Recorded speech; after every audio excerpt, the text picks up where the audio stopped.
going to get us started. I know we're still gathering sandwiches and refreshment here as we move forward, but I want to take the time to get our program going here today. Very excited to have our guest speaker, who have also animated some of our other additional guests who are joining us here right now. And we're going to hear, of course, shortly from Dr. Seun Kolade, who is going to talk about guts, grit, and God. Now, we couldn't resist that as something to talk about here at the Global Resilience Institute. I'm Steve Flynn. I'm the founding director of Global Resilience Institute. Just a brief word about us before we get into our program. And we are a university-wide institute that was established in 2017, so it's pretty new.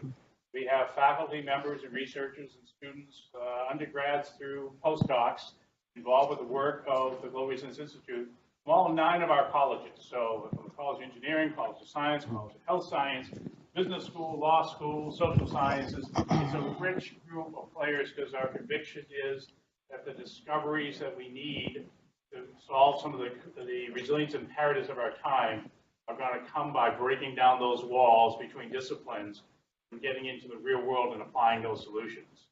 And we have with us a speaker today who exemplifies all that in his own intellectual career and scholarship, as well as the practice doing that today.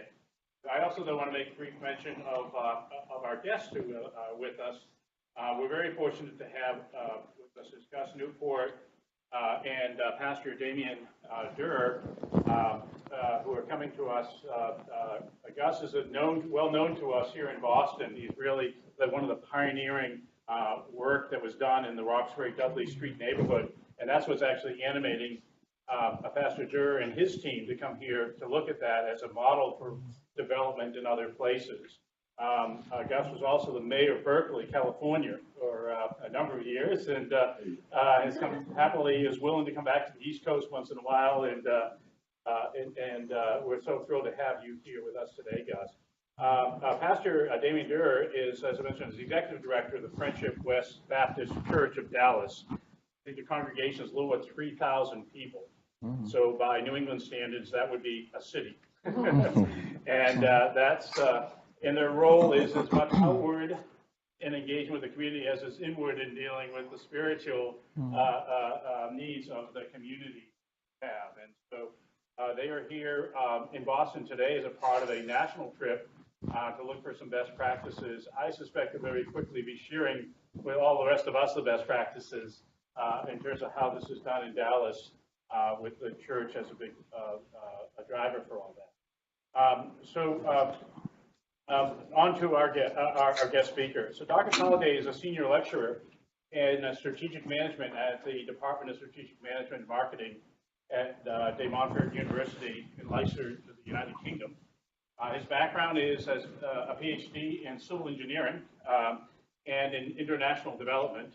His research is interdisciplinary and covers a broad area of transformative entrepreneurship, social capital, entrepreneurship education, and he has special expertise on strategies in turbulent environments, agricultural value chain, and post-disaster response. He's done work in a number of challenging places around the world, and he's going to share some of the insights from that. He's focused on issue-related to poverty, youth unemployment, and inclusive development.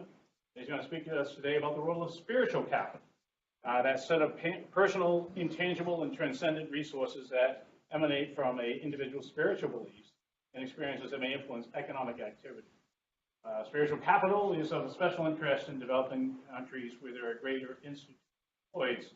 Religion and spirituality can play a dominant role in society. So there's a lot that we can learn from this very important work. So Dr. Kolade, welcome, and thank you so much for joining us here. Yeah. Thank you. Thank you. Thank you very much. Am I on? Can you hear me? Right. Thank you very much, Steve, for having me and for the Global Resilience Institute. And thank you, friends from Friendship West Baptist Church in Dallas. It's a pleasure to meet you guys and to hear about the great work you're doing in Dallas. And I was particularly fascinated to hear about the model that has been employed there at the GRI, especially the multidisciplinary, model in terms of engaging, the broad spectrum of expertise, and bringing them on board on the resilience train, if you like. Today I'll be speaking on spiritual capital, and I hope we can have some conversation around this afterwards. The theoretical model I'll be talking about later on is still a working model. So it'll be interesting to hear, what thoughts people have as we look to refine and fine-tune the model. So this morning I was on a call with one of our collaborators in Nigeria, in Maiduguri specifically. I would imagine many of you have probably heard about the Boko Haram insurgency, about how the terrorist group abducted about 300 girls a couple of years ago, and they've been wreaking quite a great deal of havoc in this part of the world for many years. So this morning I was on a call because we are doing some research there. I've been working on some project there for the past 5-6 years, and I was speaking with my collaborator on ground. By the way, I'm originally from Nigeria, as you probably will guess. Some of you may be from my name. And I was asking about what are the churches and religious organizations doing in this part of the world.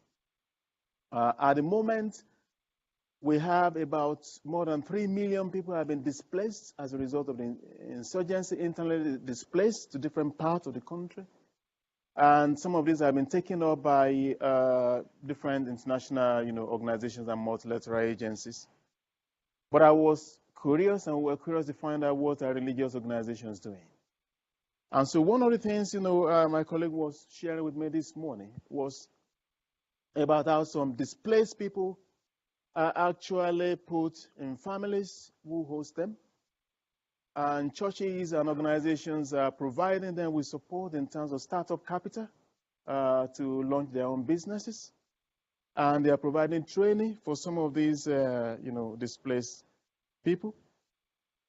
But it's interesting that this is going on, and it's likely that there are probably as many of those who have been displaced who are in this kind of non-institutionalized arrangement as there are those who are internally camps for internally displaced people.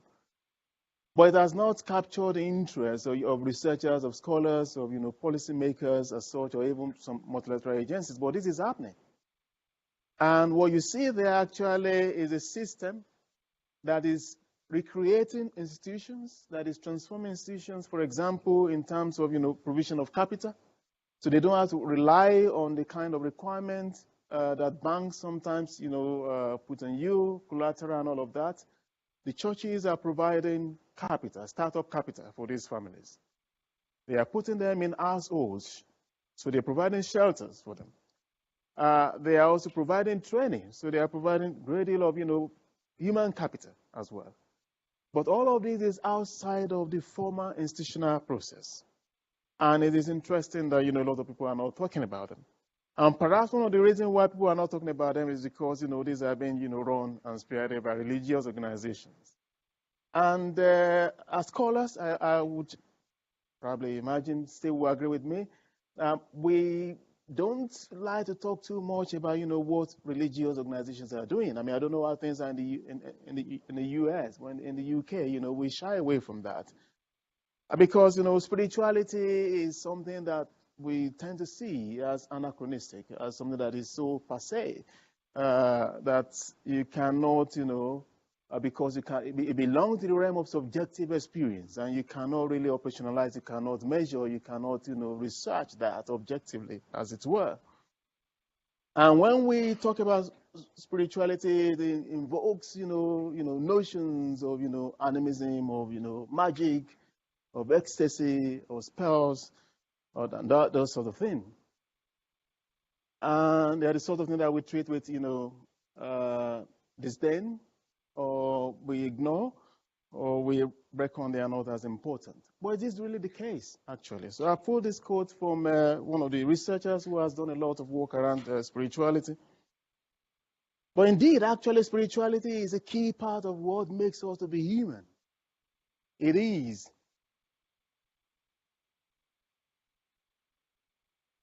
What defines some of the core essence of our being as humans. And so Flanagan says that in the spirit, the social actor finds ambition, animation, and exaltation, that all move and mobilize the self to reach beyond itself, to find powers that make humans more divinities, pursuing destinies that transcend the mundane necessities of the immediate and the temporal. And I think even for those who are non-religious, this is an idea, an ideal that resonates, especially in times of crisis and disruption. We have to go, beyond, the ordinary, beyond ourselves, to mobilize resources and the will and the grit and the guts to get going in spite of the hurdles. So today I'm going to be talking about that later on. But I'm also interested in the broad idea of, entrepreneurship, transformative entrepreneurship. And so today I'll be talking specifically about entrepreneurial resilience in turbulent environments.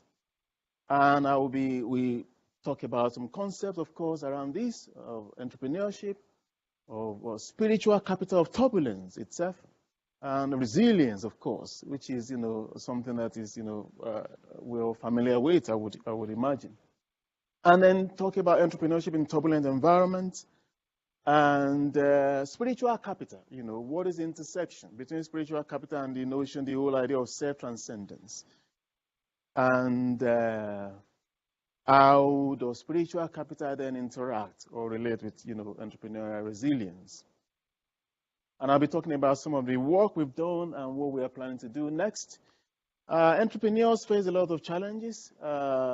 Turbulence is something that is not entirely alien to entrepreneurship. In fact, entrepreneurs thrive in turbulence. That's Schoolmates, a lot of scholars have, theorized about, turbulence, how, entrepreneurs, thrive or even engineer turbulence, at times disrupt, the market and create, new dynamics and opportunities from these, dynamics. And of course, but then there are a range of mechanisms at which that entrepreneurs, mobilize to cope with turbulence. Some of them are traditional strategic tools, capacity building, but also social capital, which is I'm aware, a number of researchers in this institute have investigated the whole thing around social capital. I've done some work with Daniel.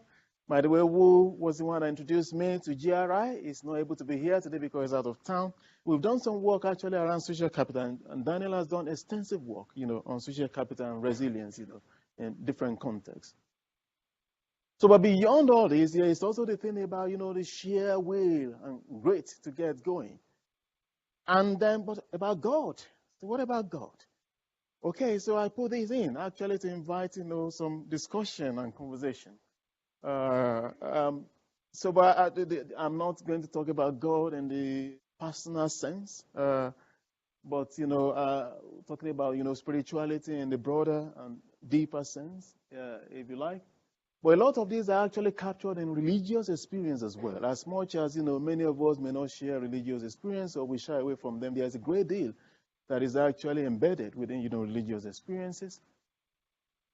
And so we're interested in the whole idea of, spiritual capital and entrepreneurial resilience because there's been little work done in this area.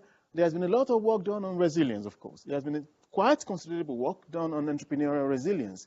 But in terms of looking at, and there's been some work done around social capital, and entrepreneurial resilience. But in terms of spiritual capital specifically, not a lot has been done. And so we are interested in context where religion play a prominent role in people's life. I mean, it's not just in developing countries, but it's particularly so in developing countries, but not just developing countries.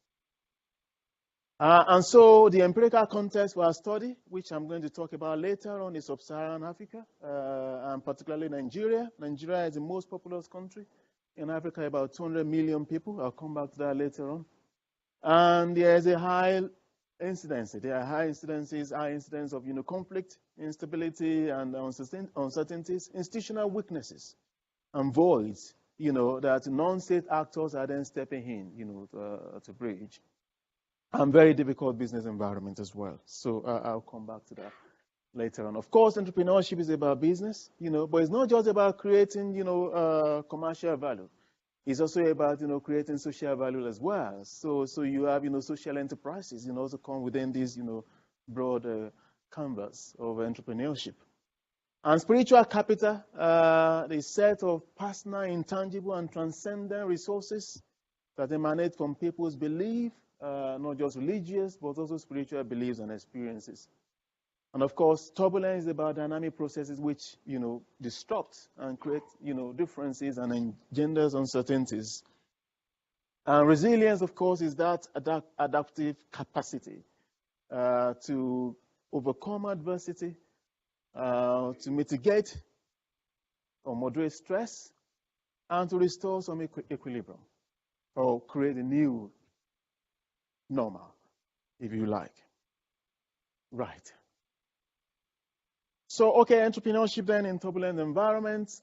First is a brief word on the concept of turbulence. So you have, this seminal work for memory and test, identifying 4 typologies of turbulent environment, especially the 4th one, which is turbulent fields, and the work of later scholars like McKeon and Selsky, who then, identified a 5th typology that is called hyperturbulence, which is, characterized by a higher level of uncertainties and complexity and change. But there's also a few comments from one of these later scholars, and it's reasonable with actually what Steve was saying earlier, and then Robin also did mention that, that turbulence is actually not experienced or perceived the same way within the same environment. Right. So there is something about the relative capacity, adaptive capacities of members of the same, within the same environment. So that those who have, higher, capacity and resources, will perceive, turbulence, the same environment differently than others who may have the capacity for that. And it's interesting because earlier on there was a conversation around what is happening in New Orleans, but New Orleans was not, Katrina was not the first hurricane that was experienced in this country. There have been many incidences, but the disaster and the consequence or the aftermath, was more devastating than in many other, instances. And this speaks to this idea about, the disparity or differentials in levels of adaptive capacity that exist within communities, which can make then, an environment to be experienced as more turbulent than others. And so that is quite interesting. And there are 2 key drivers of turbulence. So there's the thing about the escalating scale and density of social interaction that is precipitated by, population growth. I think, there is that because the competition for resources, also play into that, and the whole thing that come with that environmental change as well as a result of this, rush for resources. But there's also the thing about the technological innovation, the uneven spread of technological innovation that leaves, other communities behind and create, disequilibrium, that then make, other members or the same different members of the same community experience turbulence, in different ways. And you could talk about how, there's a high level of unemployment, not only, in developing countries, but in developed countries as a result of significant and drastic levels in technological change that has rendered some jobs, redundant because machines are, now, there's a lot of robotics, and machine. So that's just by the way, but that's also interesting.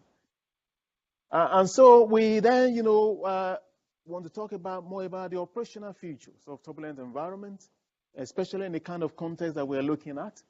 So there's a thing around institutional voice, which I've talked about earlier on, that in some cases, these are altogether absent, or they are weak, or they underperform. And so you have non-state actors stepping in. And you can think in a broad range of ways in which, institutions, malfunction, or actually are altogether absent. And non-state actors like religious organizations do step in to fill these voids. But there are also rooms for illegalities, in the process. as well, of course, because it is a void. There's also the thing about infrastructural decay. In the particular context of entrepreneurship, this can drive up the cost of doing business. It can also limit business performance because then you are using a lot of resources to create, infrastructures for yourself to start with. So that drive up the cost of doing business. And so the profit margins, are altogether either obliterated, and so many firms, collapse or just struggle to survive. But I also think the thing about conflict, violent conflict as well, which is very, very specific, texture of turbulence. In the sense that it threatens performance, it disrupts market, or even maybe destroy market. But it can actually create new market as well, in a sense, but it can altogether limit the availability of human capital. So in order to respond to this, there's a great deal of resilience that is required. Entrepreneurs also need a new set of competencies in order to be able to overcome these challenges. But they also rely on social capital, both in formal and informal form, both in terms of bonding and bridging and linking social capital, but also their spiritual capital, which is what we're talking about more today. How it supports business venturing and how it facilitates adaptation, within a turbulent environment. And so we're also then interested, as we see later on, about, the connection between, this idea of spiritual capital and the whole thing about, Maslow's, model around, self-transcendence, self-actualization and self-transcendence. What is the connection? And so, yes, so we talked about spiritual capital earlier on, but what is the difference? Is it religion? We say, well, there's a great deal of, spiritual capital that is captured in religious experiences, in organized religion, as much as some of us, be comfortable with it. That is the reality. There's a great deal. But it is not confined. It can be captured, it can be experienced, it can be seen and manifested in organized, religion, but it is not confined within organized religion, religious space. So there are some definitions here of spiritual capital in terms of spiritual values and vision for the future. And that can drive, entrepreneurship, both in terms of commercial, social, enterprise. Or that emphasizes a religious dimension. And it is valid. It may be limited, but it is a valid, a form of spiritual capital. But then, we say, there's a distinction.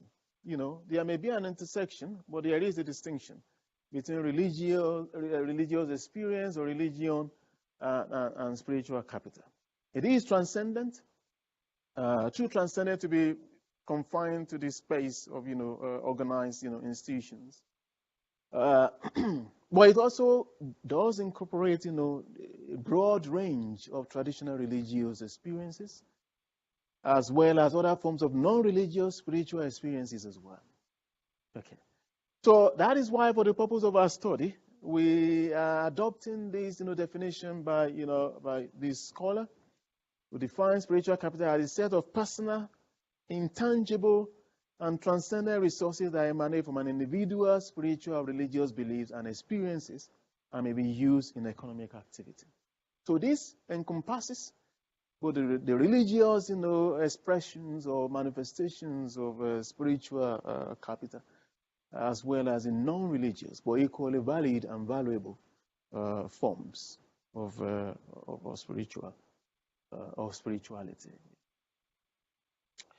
So, but we're also interested in this idea of self-actualization and self-transcendence. About, the self-actualization in terms of the psychological process aiming at the use of somebody's abilities and resources to achieve, a end. But also about transcendence, which in Maslow's model is the very highest, form of consciousness, if you like, and says the capacity to reach out beyond oneself and discover or make meaning of experience through broadened perspectives and behavior. So we are suggesting that there is a connection between, spiritual capital and self-transcendence, that they are mutually reinforcing, or there may even be a causal part between self-transcendence in particular and spiritual capital. So it intersects with the core notion of spirituality, okay? And it can be used as an indicator of spiritual capital in that sense. So according to this model, then we're suggesting that those who have high level of spiritual capital are also, high levels of self-transcendence. And there is a thing about, the non-material, something that, that transcends, the material, the mundane concerns of being. And how that motivates individuals to create value, both economic and social value. Remember, I've said, entrepreneurship, we are not looking at just, commercial, which is important and valid, but also the social aspect of it. So there's something there about the spiritual experience, including from those who are non-religious, that then motivate and drive people to engage, in these activities that are or can be considered entrepreneurial. So spiritual capital. So so for us then it's about resilience. There are these ideas, that in research you say are latent. They are sometimes difficult to operationalize. So we looked at some previous studies to see how we operationalize resilience, and there are 3 latent factors that come. And we're looking at hardiness, and this is the whole thing about, the goal-setting orientation, the commitment and decision-making, in the face of adverse situations. So the hardiness, the grit, if you like, to keep going, and to commit to the goal, and to make decisions and to get going. So hardiness is one of the factors that we identify as the operational construct, measuring, resilience. Resourcefulness is another, and the sense of, the mobilization of the set of skills that then enables entrepreneurs, as actors, to exercise control. Because turbulence is about, in a sense, disruption. It's about the loss of control.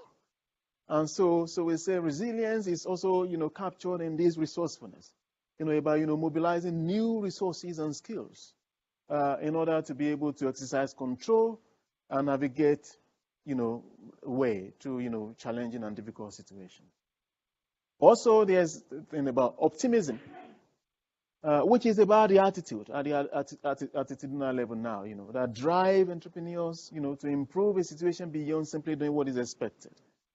Okay, so the optimism that reaches beyond the expected or the normal, to drive forward. We also say that is, and I think, Robin did mention, the whole notion about moving forward. That is actually the core, at the very heart of, what resilience is. It's about, how do you move forward? It's not about, you can talk about the challenge of now, but how do you move on from now? So optimism, we say, is a driver, is a key part of that. So we have hardiness, resourcefulness and optimism. And so this is the model we've come up with. And like I said, it's a working model, so it'll be interesting, either now or later, we'll be happy to hear your views on this. So we have, the 3 sources, the sources of spiritual capital. Some of them, again, linked to organized religion, and validly so, in terms of prayer, in terms of, but meditation is not just, about organized religion. But in terms of what, a kind of, enforcement that people find within the group setting, because the spiritual experience can be, solitary, but there's also something that is unique and peculiar about, what is experienced within the group as well. So then we talk about the forms of spiritual capital in terms of what people believe, in terms of knowledge, but also in terms of values as well. And then we then say, okay, there's a possible causal part here between, these forms of spiritual capital and the levels of consciousness. Especially we're interested in the whole idea of self-actualization and self-transcendence. That is connected with the idea of spiritual capital, willingness to reach beyond the self. And then we then say, this is then actually interacting with environmental turbulence in terms of what we're looking at, the operational sense, about, what happens with entrepreneurs, political instability, economic instability, technological turbulence, which we talked about earlier on, and perceived danger. And within this, you have resilience, active within, this box of turbulence. And then institutional void is then also interacting with that as well. It's aggravating turbulence, right? And resilience is then what is,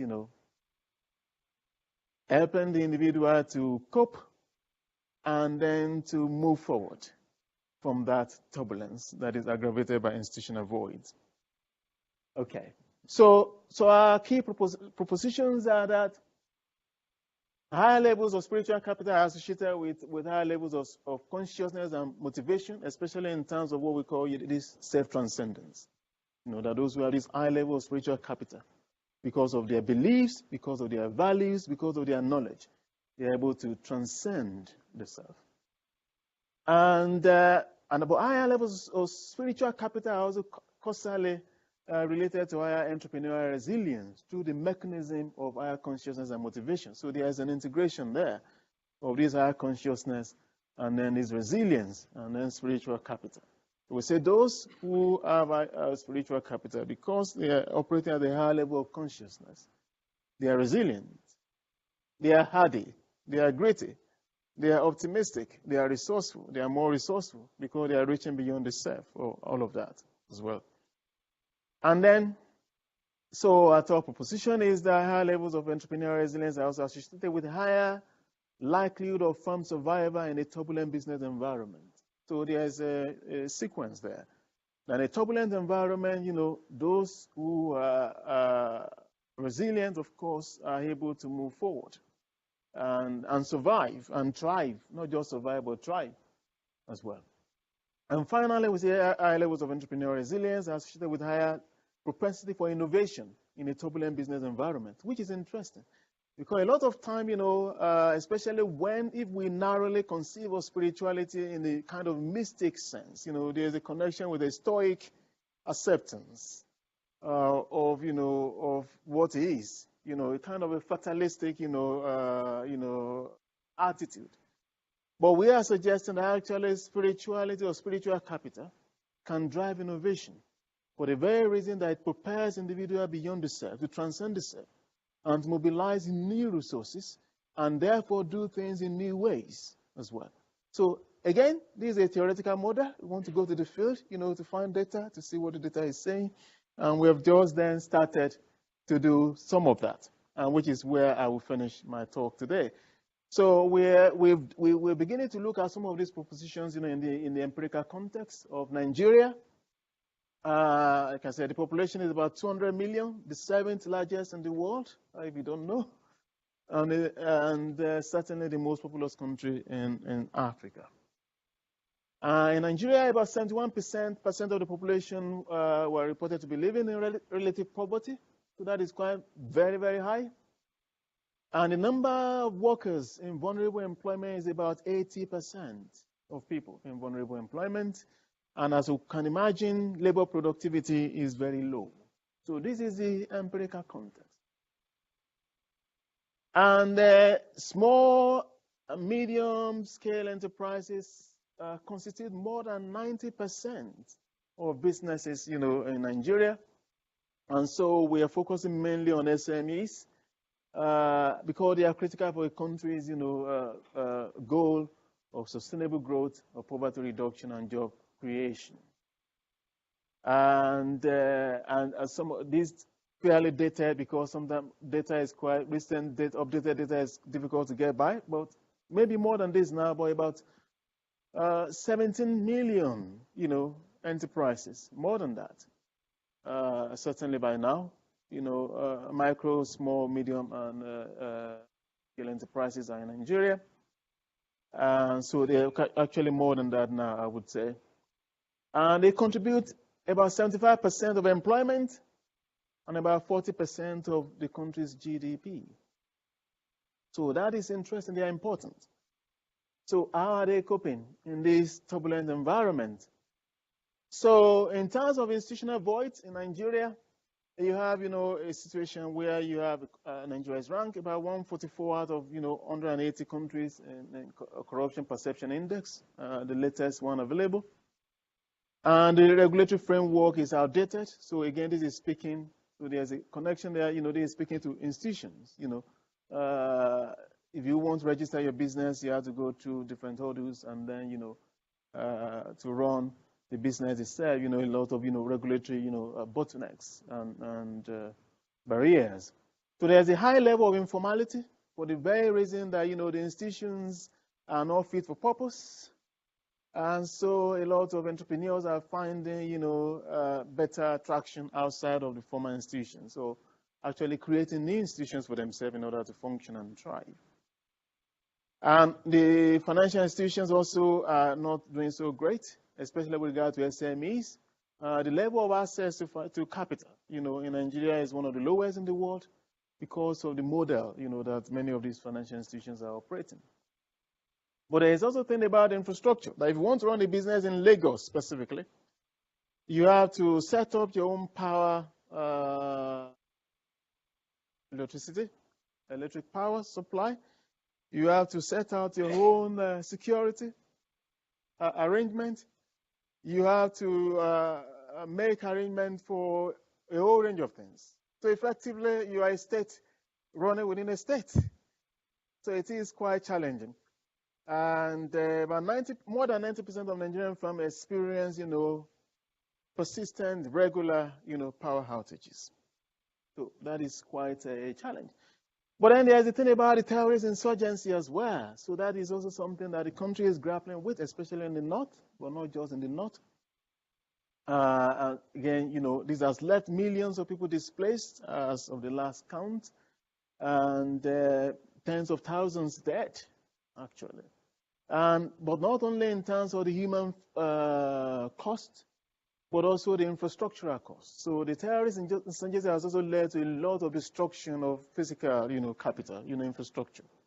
And this makes it difficult for business to thrive, because then, in terms of, the logistics of supply, in the supply chain, that becomes more difficult. And also, but the emergence of the Boko Haram insurgency is linked to a high level of illiteracy and poverty as well. So there's a sense in which poverty and conflict are mutually reinforcing, mutually aggravating. Actually, that's the right word, not reinforcing, in that sense. But there are also communal and ethnic clashes. Apart from the Boko Haram insurgency, there has been a more recent, actually not recent, but it has become more dangerous in recent times in terms of the conflict between the herdsmen and the farmers. The struggle, the desperate, violent, deadly struggle for resources has left, tens of thousands dead, even more so than the Boko Haram insurgency in the past 2 years, actually. And this is a developing, crisis. And in year 2012 alone, about 4 states in northern Nigeria out of 36 states in the country lost up to 2.3, actually this is 2.3 billion, not million. And that is really interesting, because that is actually more than, the amount of aid that is, going into the country in that particular year. And to say that in a situation of peace, actually, this country some of them can actually solve a lot of their own problem without recourse to external resources. Okay, so I'll just go through the dry part. I recognize that, not everybody here is in the academic research. So this is some of the things we did in terms of our data collection and the operational constructs that we used. We drew from a database of, about 19,000 firms, the official database, which has been used in other studies. And so we then, in a kind of a multi-stage process, came back to Lagos, where we drew this, where we created a sub-sample, and then we had, about 700, firms selected.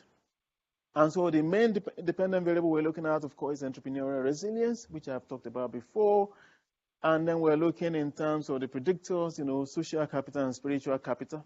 But mainly we're looking at spiritual capital. But we needed to control for social capital, of course, because of previous studies that have identified the role of social capital on resilience. This is the snapshot of the profile of our respondent. So as you, again, imagine us, we were not entirely surprised at all by this, that about 96% of our cohort, of our respondents, belong to one religious group or the other. So this is a country with a high level of membership of religious groups. The level of education is actually quite relatively high compared to what we've seen in other studies. By the way, this study was carried out in Lagos, which is, an economic hub actually in the region.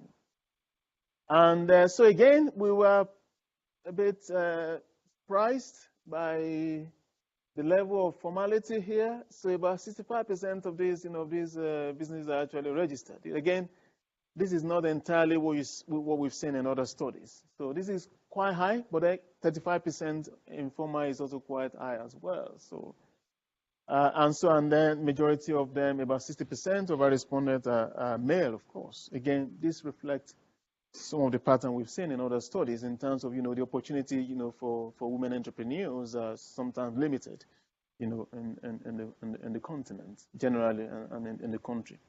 So we carried out some exploratory factor analysis to see whether some of the items that were adopted from other studies are, going to give us the same kind of loading. And so we came up with, social capital in this sense. Then we're looking at bonding social capital and bridging social capital. We don't want to dwell too much on that now. But in terms of, so spiritual capital is only one factor, but in terms of resilience, so we came to resourcefulness and hardiness. So yeah, so our data does not really show optimism as a distinct construct as we showed earlier. So we use resourcefulness and hardiness. And so we carried out the structural equation modeling. We conducted a confirmatory factor analysis following our initial, exploratory factor analysis, which shows our fit indices are quite good. And so this is then the relationship we looked at. So here you have, the bonding, the social capital construct on this side, and spiritual capital. And then for resilience, we're looking at resourcefulness on the one hand and hardiness on the other hand. Again, I don't want to, go into all the jargons here. But this is the result that we've seen. And just some comment here.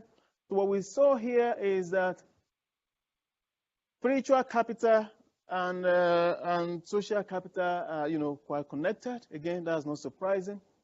But what we find is that when we have spiritual capital and social capital in our model, the impact of social capital is fully or partially mediated by spiritual capital. So what that means is that spiritual capital plays a more decisive role, and it is actually the channel through which, social capital, is mobilized, and activated, if you like. And this is not surprising. I've carried out another study looking at, education, provision of basic education, and the strength of religious organizations and churches and all that is the capacity to mobilize a lot of resources within a very short period of time, even more so than state actors sometimes. So, and that capacity is related directly to the social network, that exists, within, these religious organizations. So we're not surprised to see that, the impact of social capital is fully mediated in one case, and in another case, partially mediated by spiritual capital. And so, so the conclusion is that we propose this model that integrate the relationships between, spiritual capital and turbulence and entrepreneurial resilience. And we are also suggesting, based on our initial empirical, model, that spiritual capital can complement sometimes, but sometimes, supplant or, other resources such as social capital. And also, we then note also that turbulence presents a challenge, but also it presents opportunity for entrepreneurs, to create new institutions, to